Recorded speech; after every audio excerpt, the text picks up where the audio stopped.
நம்ம இன்றைக்கி பார்த்துக்கிட்டு இருக்கிறது பாரம்பரிய வைத்தியம்.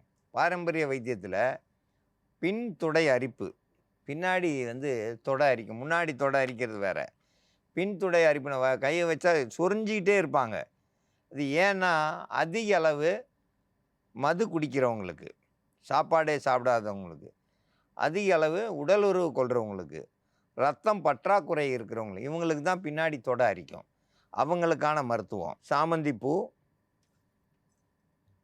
வெத்தலை, அருகம்புல், கடுக்காய், கருவேப்பிலை, நாட்டு மாட்டு பால்,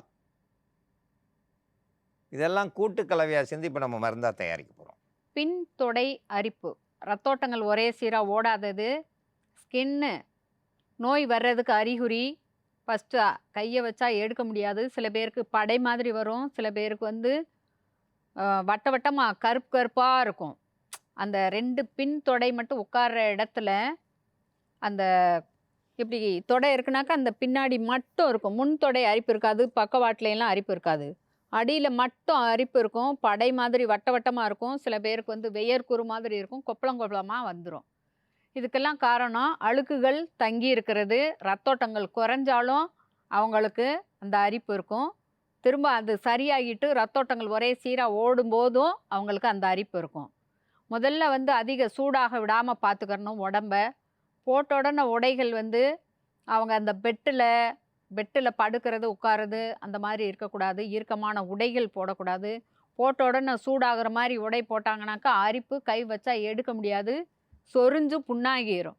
அதனால் காட்டன் துணி அந்த மாதிரி நல்லா கொஞ்சம் காற்று படும்படியாக லூஸாக இருக்கிற மாதிரி துணிமணிகள் போட்டுக்கிறணும். படுக்கையும் பாய் விரித்து படுக்கணும். பெட்டு அந்த மாதிரிலாம் படுக்காதீங்க. ஃபேன் காற்றுக்கு நேராக உட்காந்திங்கனாலும் உங்களுக்கு அந்த சூடு அரிப்புன்றது குறையவே குறையாது.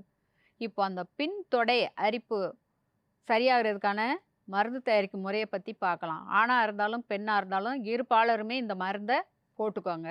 வெற்றிலை 3 வெற்றிலை எடுத்துக்கிறணும். கருவேப்பிலை கொத்து ஒரு 2, அருகம்புல் ஒரு 20 கிராம் இருக்க மாதிரி நல்லா மெல்லிசாக எடுத்து 2 சாமந்திப்பூ கூட சேர்த்துக்கிறணும். இதை அரைச்சி எடுத்து நல்லா கூழாக வச்சுருக்குறோம். இது கூட கடுக்காய் பொடி ஒரு 1/2 ஸ்பூன் அளவுக்கு எடுத்துக்கோங்க. கூட சுத்தமான நாட்டு மாட்டு பால்.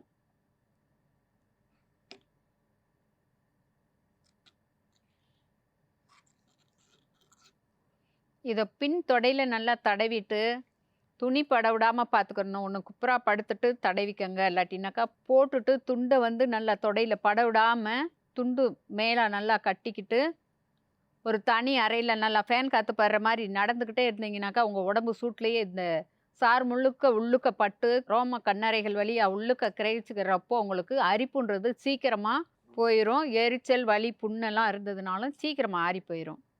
பின் தொடை அரிப்பு, பின் தொடை அரிப்புக்கு சாமந்திப்பூ, வெத்தலை, கருவேப்பிலை, அருகம்புல், கடுக்காய், நாட்டு மாட்டு பால், இதெல்லாம் கூட்டு கலவையாக சேர்ந்து அரைச்சி எடுத்தது.